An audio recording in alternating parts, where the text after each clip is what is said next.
안녕하세요. 오늘은 라비 제코라이어스 강연을 바탕으로 한번 21세기 신앙이라는 주제를 깊이 파고들어 볼까 합니다. 세상이 뭐랄까 정말 빠르게 변하잖아요. 네, 그렇죠. 어지러울 정도죠. 이런 시대에 믿음이란 걸 어떻게 이해해야 할지 참 고민이 많으실 텐데요. 맞습니다. 특히 요즘처럼 다양한 가치관들이 막 부딪히는 상황에서는 더 그렇죠. 이 강연은 바로 그런 현대사회의 큰 변화들을 좀 짚어보면서요. 그 안에서 신앙을 어떻게 설명하고 또 지켜낼 수 있을지 이런 질문을 던지고 있어요. 그러니까 단순히 감정적으로 믿어라 이게 아니군요. 그렇죠. 감정보다는 이성적인 근거, 이걸 가지고 좀 차분하게 소통하는 방식, 여기에 주목하는 겁니다. 네, 왜 믿는지 그 이유를 부드러움과 존중으로 설명하는 것. 그게 바로 기독교 변증, apologetics라고 하죠. 맞아요. 그럼 이 강연의 핵심들 한번 같이 살펴보겠습니다. 자카라이어스가 주목한 첫 번째 큰 흐름이요. 바로 신은 죽었다는 그 사상이 생각보다 우리 가까이 있다는 거예요. 네.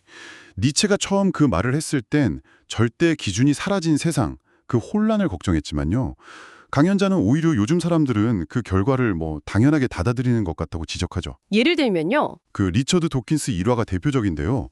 종교인을 조롱하라고까지 말했다는 거. 이게 과학적 사실과 윤리적 판단 사이의 어떤 간극을 보여주는 거죠. 맞아요. 도킨스가 그랬죠. 과학은 그냥 현상을 설명할 뿐이다. 옳고 그름은 당신 스스로 판단해야 한다. 이런 식이었죠. 네, 바로 그거예요. 근데 절대적인 기준이 없다면 뭘로 옳고 그름을 판단할까요? 이게 사실 여러분도 일상에서 비슷한 고민 하실 수 있을 것 같아요. 그렇죠. 바로 이런 상황에서 또 다른 흐름이 나타나는 건데요. 바로 종교다원주의입니다. 다양한 종교, 세계관이 막 섞이는 거죠. 1893년 시카고 세계종교회의.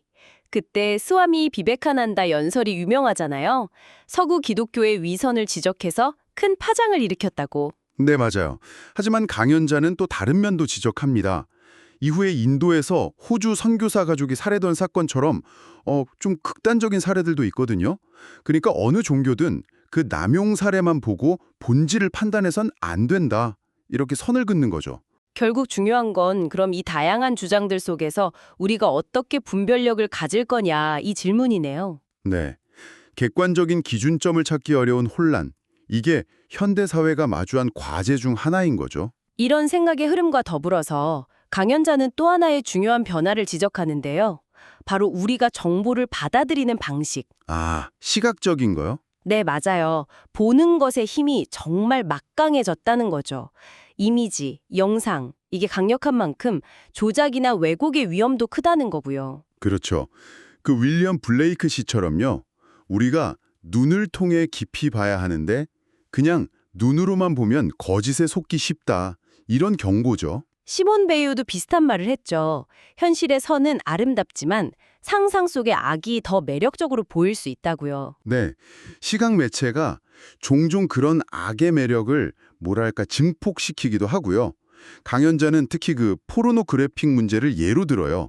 개인과 가정에 미치는 파괴적인 영향을 보면 이 시각 정보에 대한 분별력이 얼마나 중요해졌는지 알 수 있다는 거죠. 정말 매일 접하는 이미지, 영상들 속에서 그 너머의 진실을 보려는 노력이 필요하다는 거네요. 맞습니다. 자, 그럼 이런 변화들 속에서 강연자는 어떤 답을 제시할까요? 그는 기독교 신앙의 좀 독특한 점, 특히 은혜와 용서 개념을 이해하는 게 중요하다고 말합니다. 그 하마스 창립 멤버와의 대화 일화? 그거 흥미롭던데요. 네, 그렇죠. 아브라함이 아들을 바치려 했던 이야기랑 예수가 희생된 이야기를 이렇게 비교하면서요. 신이 마련한 희생제물, 그러니까 예수를 받아들이지 않으면 결국 우리가 계속 우리 자녀를 희생시키게 될 거다. 이런 주장을 했다고 하죠. 신의 자기 희생을 통한 구원, 기독교 메시지의 핵심을 보여주는 거군요. 네.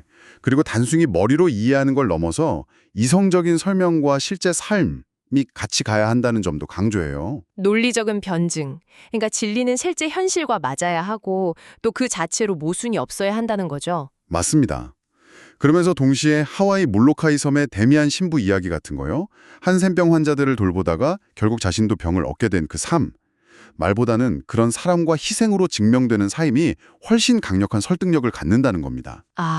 머리로 이해하고 헤드. 가슴으로 받아들이고 heart, 또 삶으로 살아내는 것, life. 이 세 가지가 통합되어야 진짜 믿음이다 이런 거군요. 네, 바로 그겁니다. 오늘 저희가 신의 죽음 담론, 종교 다원주의, 그리고 시각 문화의 힘, 이런 거대한 파도 속에서 신앙의 자리를 찾아가는 여정을 라비 제카라이어스의 통찰을 통해 살펴봤습니다. 참 복잡한 세상인데 그 속에서 믿음을 어떻게 이해하고 또 소통해야 할지 좀 깊은 고민을 안겨주는 것 같아요. 이 이야기들을 들으시면서 여러분은 어떤 생각을 하셨나요? 이 빠르게 변화하는 세상 속에서 여러분의 신념은 지금 어떤 도전에 직면해 있고 또 어떻게 반응하고 계신가요? 마지막으로 강연자가 인용한 말이 인상 깊었는데요. 윌리엄 템플 대주교의 말이었죠. 아, 네. 진정한 예배란 우리의 전 존재, 양심, 지성, 상상력, 마음, 의지, 이 모든 것을 신께 드리는 것이라고요.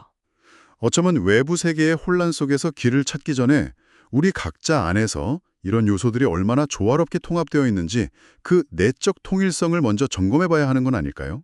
네. 이 질문을 여러분께 남기면서 오늘 대화는 여기서 마무리하겠습니다.